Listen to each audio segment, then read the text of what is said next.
నాకు మళ్లీ జన్మ అనేది ఉంటే కుప్పం ముద్దు బిడ్డగానే పుడతాను, మీ సేవ కోసమే ఉంటాను. అలాంటి అరుదైన అనుభవం ఈ నియోజకవర్గం. ఈసారి ఎన్నికలు జరిగాయి.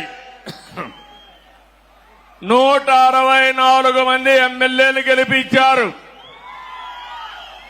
వైఎస్ఆర్ కాంగ్రెస్ పార్టీని చిత్తుగా ఓడించారు.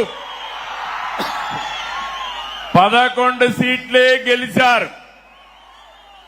అంటే ప్రజాస్వామ్యంలో ఎవరైనా సరే విర్ర వీగితే ఇదే గతి పడుతుందని ప్రజలు నిరూపించారని చెప్పి నేను మీ అందరికీ తెలియజేస్తున్నా.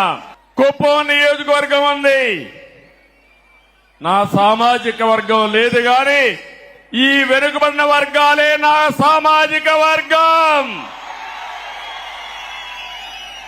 40 ఏళ్లుగా గెలిపిస్తున్నారు. అందుకే రాష్ట్రంలో 8 మంది కేబినెట్ మంత్రులుగా బీసీలను పెట్టాం. ఇది ఒక చరిత్ర. 24 మందికి 8 మంది బీసీలు ఉండడం చరిత్ర అని చెప్పి కూడా నేను మీకు తెలియజేస్తున్నా. ఈరోజు 4వసారి నేను ముఖ్యమంత్రిగా ప్రమాణ స్వీకారం చేశాను. ప్రమాణ స్వీకారం చేస్తానే పోలవరం పోయాను, అమరావతికి వెళ్లాను, అసెంబ్లీ సమావేశాలు పెట్టుకున్నాం, కేబినెట్ సమావేశం పెట్టుకున్నాం. తర్వాత నాకు ప్రత్యక్ష దేవుళ్ళైన కుప్పం దేవుళ్ళని కలవడానికి ఇక్కడికి వచ్చాను. ఇక్కడి నుంచి ప్రజాక్షేత్రానికి వెళతాను.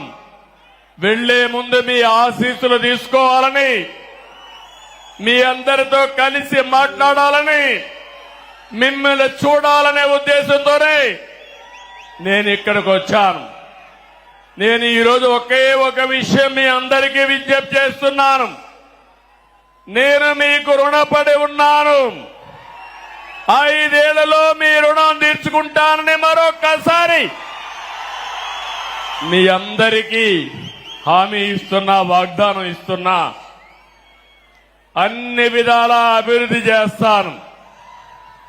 భగవంతుడు నాకు ఎంత శక్తి ఇస్తే అంత శక్తిని ఉపయోగించి కుప్పాన్ని అగ్రస్థానంలో పెట్టడానికి ప్రయత్నం చేస్తాను.